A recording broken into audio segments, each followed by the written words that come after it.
boa noite a todos os irmãos e amigos que têm permanecido conosco, que têm acessado e participado dos nossos cultos. Agradecemos a Deus a sua vida e a vida de toda a sua família e também as suas orações em nosso favor. Desde a semana passada começamos a estudar o texto do livro dos Atos dos Apóstolos, capítulo 16, versículos 16 a 31. E o tema geral que demos para a nossa reflexão é momentos e situações. E já falamos sobre o nosso lugar de oração. Também poderíamos chamar aquele primeiro momento e situação com uma pergunta. A oração ocupa que lugar em sua vida? Hoje, em nossa breve reflexão sobre momentos e situações, vamos pensar um pouco sobre surpresas, quando não está planejado. O texto que leremos se encontra em Atos dos Apóstolos, capítulo 16, versículos 16 a 18, que na Nova Versão Internacional nos dizem assim: Certo dia, indo nós para o lugar de oração, encontramos uma escrava que tinha um espírito pelo qual predizia o futuro. Ela ganhava muito dinheiro para os seus senhores com adivinhações. Essa moça seguia a Paulo e a nós gritando: Estes homens são servos do Deus Altíssimo e lhes anunciam o caminho da salvação. Ela continuou fazendo isso por muitos dias. Finalmente, Paulo ficou indignado. Voltou e disse ao Espírito: Em nome de Jesus Cristo, eu lhe ordeno que saia dela. No mesmo instante, o Espírito a deixou. É interessante percebermos, irmãos e amigos, que na nossa vida cristã, tenhamos que lidar com situações que aparentemente não deveriam estar acontecendo ou que não esperamos que aconteçam. Perceba que o lugar de oração deve ser uma busca constante. E o Senhor Jesus nos conta uma parábola em que o seu objetivo é nos mostrar que devemos orar sempre, sem nunca esmorecer. Mas ainda que seja assim, na minha e na sua vida, somos pegos de surpresa em determinados momentos de nossa vida. Surpresas que se apresentam de formas variadas ao longo de nossa existência. Às vezes, as surpresas são boas, mas às vezes as surpresas são ruins. Em minhas constantes e longas viagens, durante um longo período de minha vida e ministério, sempre via carros quebrados com famílias inteiras à beira das estradas.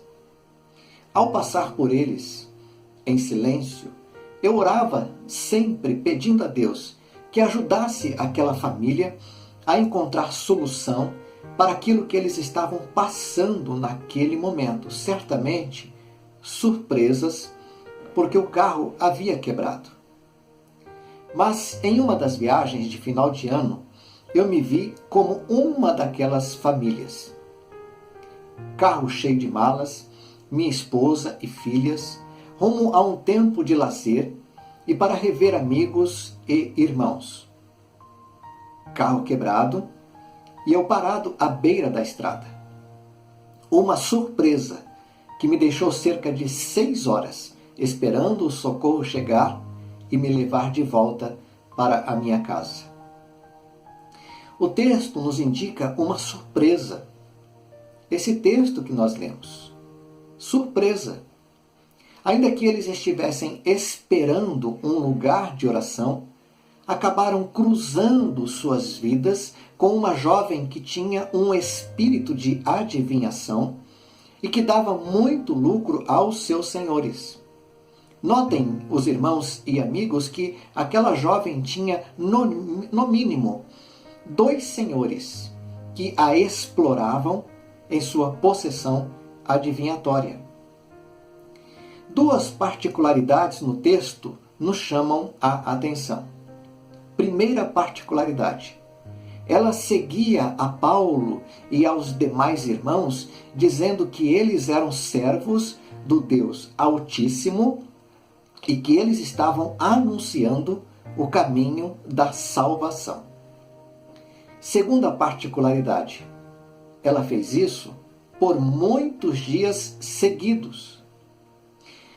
Saber o que as pessoas falam de nós, em casos de tamanha importância, como no caso de sermos servos do Deus Altíssimo, e o fato também de sermos servos do Deus Altíssimo e que anunciamos o caminho da salvação, é algo que deveria encher o nosso coração de alegria e nos dar um novo impulso na vida cristã. O estranho, irmãos e amigos, é perceber no texto lido que uma só pessoa faça isso por muitos dias seguidos e ainda assim gritando e provavelmente dizendo sempre as mesmas palavras. Todos os dias, muitos dias. Algo estava soando estranho. E Lucas, o escritor de Atos, chega a dizer que finalmente Paulo ficou indignado.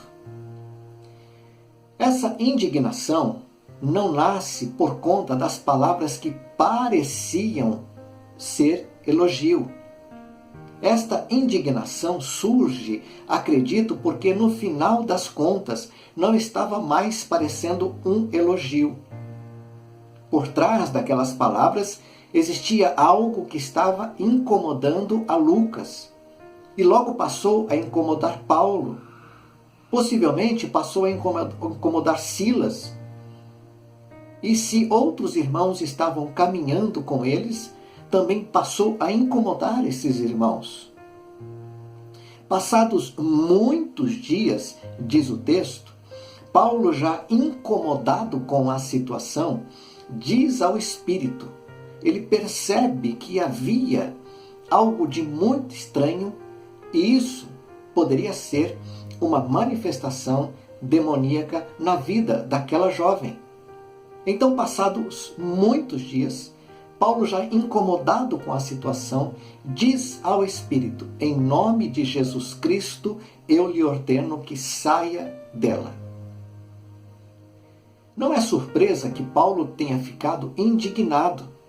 Também não é surpresa que ele tenha invocado o nome do Senhor Jesus para expulsar o espírito adivinhador daquela jovem.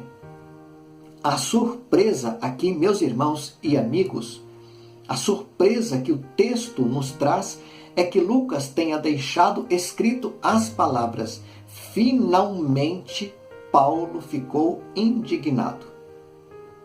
Guarde bem isso no seu coração. Finalmente. É como se Lucas estivesse dizendo, até que enfim, alguém percebeu que alguma coisa está errada.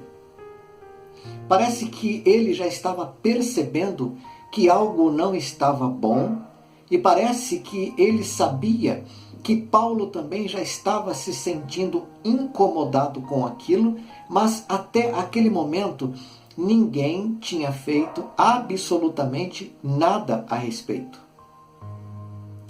Trazendo para a nossa realidade, penso que a situação pode ser explicada sem qualquer surpresa quando em nossa caminhada cristã nos deparamos com situações que, pelo discernimento, sabemos não estarem certas, mas deixamos passar. E de fato, às vezes passam-se muitos dias, talvez semanas, às vezes meses ou anos. Passa-se muito tempo até que a nossa indignação nos leve a dar um basta naquela situação, que já me incomoda, que já incomoda outras pessoas que caminham comigo, que já incomoda um grupo de pessoas.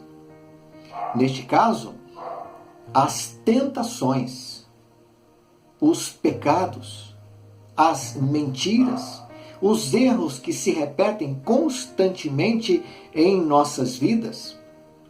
Esta, sim, é a grande surpresa na vida que se pretende cristã.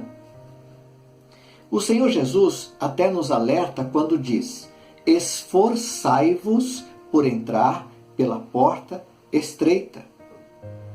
E no Evangelho de Mateus, o Senhor Jesus nos diz em um texto paralelo: entrem pela porta estreita, pois larga é a porta e amplo o caminho que leva à perdição, e são muitos os que entram por ela. Como é estreita a porta e apertado o caminho que leva à vida, são poucos os que a encontram. A grande surpresa em nossa vida é que passamos tanto tempo nutrindo em nós o sentimento de que o caminho que se está trilhando, percorrendo, sendo seguido, é um caminho incerto. E isso já está incomodando o nosso coração. Possivelmente isso também já está incomodando o coração das pessoas que caminham conosco. A grande surpresa é que a porta que parece estar sendo aberta se apresenta como larga demais, mas ainda assim não existe em você uma indignação que te faça sair dali, reagir, tomar a direção correta, tomar a decisão acertada. E como diz o apóstolo Paulo ao jovem Timóteo, foge das paixões da mocidade. É uma fuga, sim. É uma indignação, sim, contra pensamentos, contra pecados, contra erros repetitivos em nossa vida, repito, que se diz e se pretende cristã. Minha oração é que você tenha, da parte de Deus, sabedoria e discernimento, e que Deus lhe conceda uma santa indignação e te leve a reagir, a fim de que você passe a viver só e tão somente só para a glória de Deus. É claro que você tem a sua vida. Você trabalha, você estuda, você tem uma família, você tem uma igreja, você tem conhecidos, amigos, com os quais você lida no seu dia a dia. Mas a surpresa em nossos relacionamentos, mas principalmente em nosso relacionamento com Deus, é quando algo acontece conosco, nós sentimos uma certa indignação, porque o caminho escolhido, sabemos, não é o correto, e continuamos nesta caminhada. Repito, uma porta larga que se abre e você entra por esta porta, ainda que sinta algo que não condiz ser a vontade e o querer de Deus para a sua vida. E você dá continuidade e passa pela porta. Como diz o texto, há caminhos que ao homem parece ser bom, mas o seu fim é caminho de morte. Será uma grata surpresa quando a indignação em relação àquilo que vem contra o querer de Deus tomar conta da sua vida. Sim, será uma surpresa, porque quando esta indignação contra o erro, contra o pecado, alcançar a sua vida, alcançar o seu coração, você viverá para a glória de Deus. E vivendo para a glória de Deus, o poder de Deus se manifestará em sua vida. E você então será bênção nas mãos do Senhor. Somos alertados pela palavra. Há caminhos que parecem ser bons. Repito, mas o seu final são caminhos de morte. eu espero em Cristo Jesus que você fique indignado com os seus erros, com os seus pecados, mas apesar de indignado, que você se dobre em arrependimento ante a presença de Deus, confesse os erros, confesse os pecados, abandone-os por completo e siga servindo a Deus durante toda a sua vida. E como diz Deus a Abraão muito tempo atrás, sê tu uma bênção. Ou seja, em outras palavras, seja bênção nas mãos do Deus que te criou e que te chamou à salvação. Eu te convido à oração neste momento. Vamos orar e colocar a nossa vida nas mãos do Senhor. Obrigado, Deus, por esse tempo aqui juntos, de breve reflexão na Tua Palavra. Que o Senhor continue nos falando, nos orientando, nos direcionando e nos ajude sim, Deus, a ficarmos indignados em relação a erros, a pecados cometidos. No nome de Jesus, toma conta da nossa mente, do nosso coração, nos dê esta indignação, para que possamos voltar atrás e trilharmos o caminho da sua vontade para a nossa vida. Nós oramos assim e te agradecemos por tua infinita bondade e misericórdia. Nós oramos no nome de Jesus. Amém. Que Deus te abençoe. Que Deus te dê um restar de noite na presença abençoadora do Senhor e lhe dê um resto de semana abençoado por Deus em sua vida e na vida de sua família. Em nome de Jesus. Amém.